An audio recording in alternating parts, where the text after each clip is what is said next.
Stop believing everything you learned in history class, because chances are at least half of it is completely wrong. And there's one simple tool that could have prevented all of this. Look, I get it. You trust your textbooks.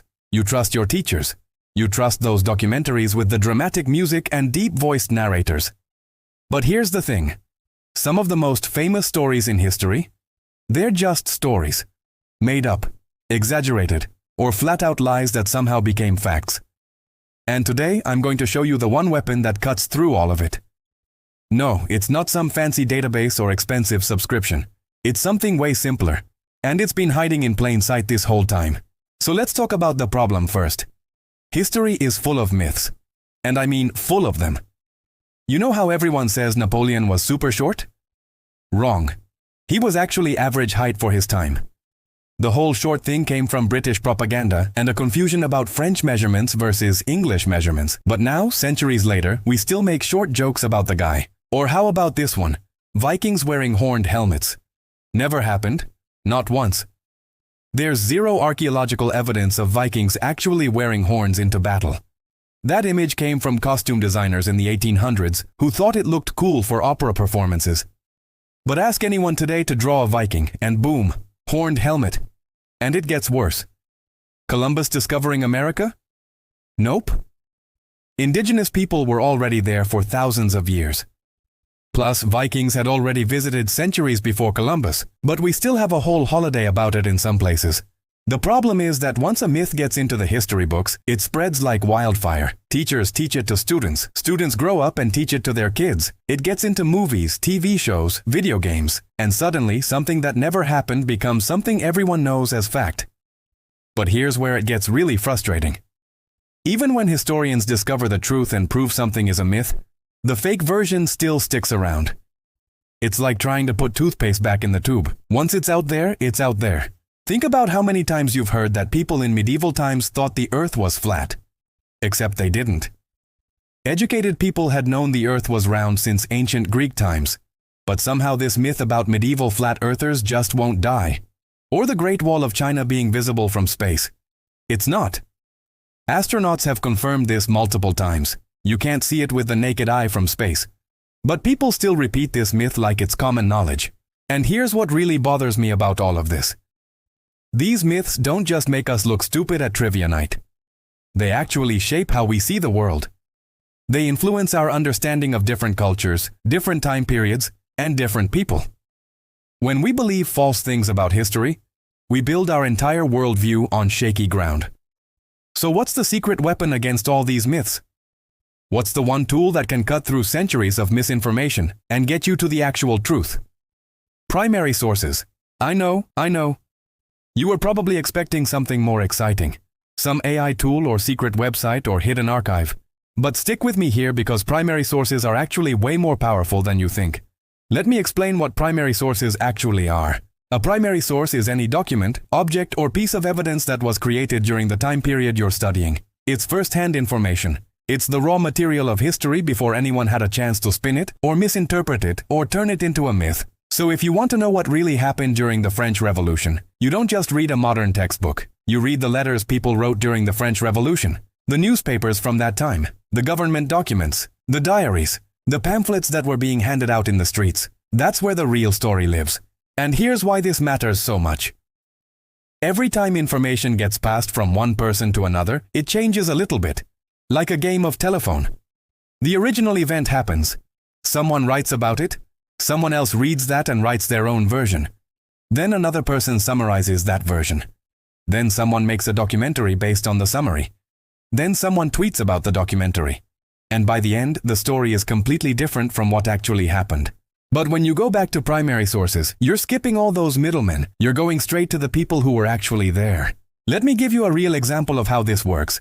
There's this famous story about Marie Antoinette saying, "Let them eat cake," when she heard that poor people had no bread. It's supposed to show how out of touch and cruel she was. Except she never said it. We know this because there's no primary source evidence of her ever saying those words.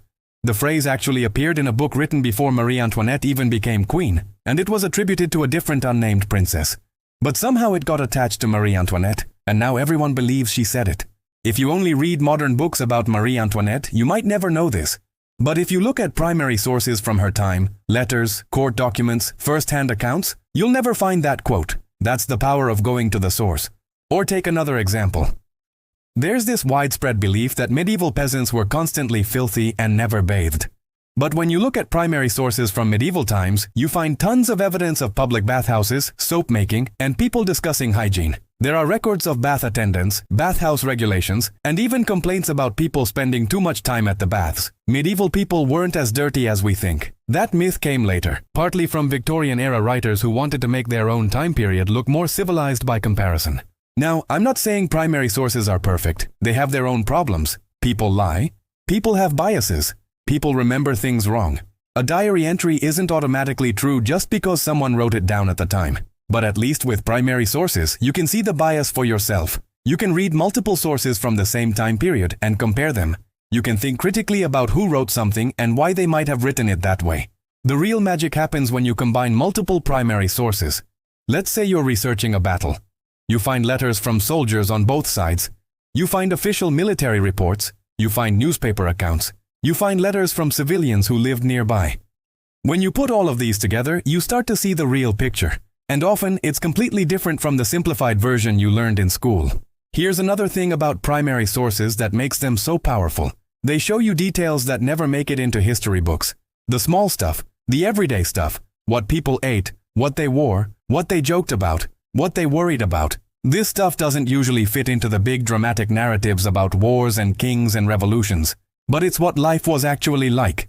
I was reading Roman graffiti once. Yeah, graffiti is a primary source. And people were writing the same kinds of stuff they write today. Jokes, insults, love confessions, bathroom humor. It completely changed how I thought about ancient Romans. They weren't these serious statue people from textbooks. They were just regular humans who happened to live 2,000 years ago. And this is why primary sources are the ultimate myth killer. Myths tend to simplify things. They turn complex events into simple stories with clear heroes and villains. But primary sources show you the mess and the contradictions and the complexity of real life. They make it harder to believe in neat, tidy myths. But here's the thing that nobody tells you about primary sources. They're actually not that hard to access anymore. This is the key moment where everything changes.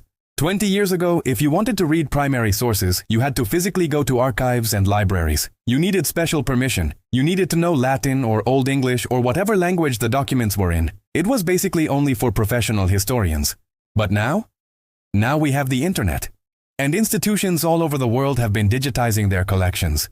You can sit at home in your pajamas and read letters from the American Revolution. You can look at photographs from World War I. You can browse through medieval manuscripts. You can read ancient Roman texts. You can watch actual video footage from the moon landing. All of this is online. Most of it is free. There are websites that collect primary sources and organize them by topic and time period. There are entire databases dedicated to letters, diaries, newspapers, government documents. The Library of Congress has millions of primary sources available online. The British Library has digitized manuscripts going back over 1,000 years. Universities are putting their archives online. Museums are photographing their collections and making them searchable.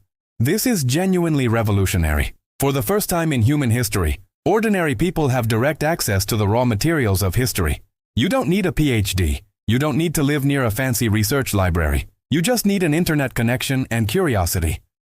And this means you can fact-check historical claims yourself. Someone tells you something about history that sounds suspicious. You can go look it up. You can find primary sources and see if it's actually true. You don't have to just trust what someone else tells you. I started doing this a few years ago, and it completely changed how I think about history. I stopped accepting things just because they were in a book or a documentary. I started asking questions. Where did this information come from? What's the original source? Can I verify this? And I started catching myths everywhere. In movies, in YouTube videos, in museum exhibits, even in history books written by actual historians. Because even experts make mistakes. Even experts sometimes repeat myths without checking. But you can catch these things if you know how to look for primary sources. So let's wrap this up. If you want to have a myth-free understanding of history, the secret weapon is primary sources. Go to the original documents. Read what people from that time actually wrote.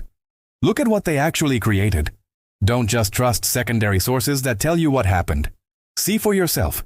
And the best part is, this is easier now than it's ever been.